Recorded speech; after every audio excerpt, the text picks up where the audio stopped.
Listen, folks, the CSS text properties are never ending. Let me show you a few more. What if I want to change the spacing between the lines in my song lyrics?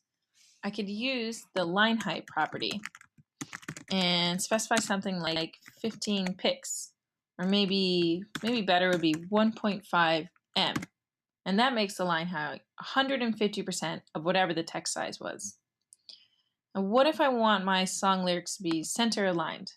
I could use the text align property and specify center.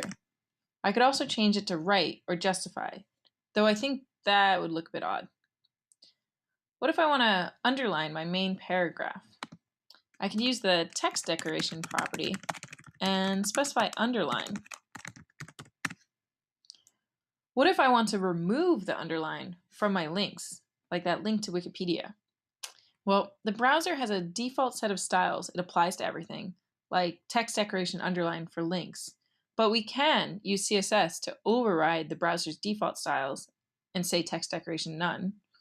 Just add this rule here, a text decoration none. And you see now it's no longer underlined. But we should be careful when we do that because the defaults are usually picked for a reason.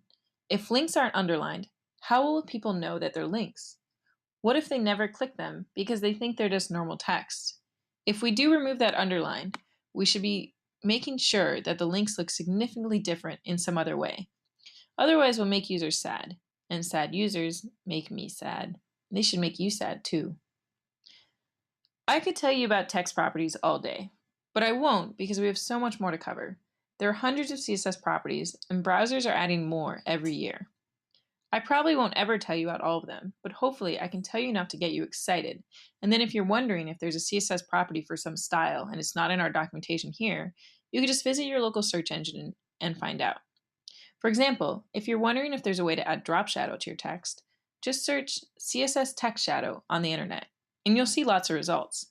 Generally, being able to search the internet for answers to your questions is a really important skill for a web developer because so many people have had the same questions as you, and 99.9% of the time, the answer is out there. You just have to get good at finding it.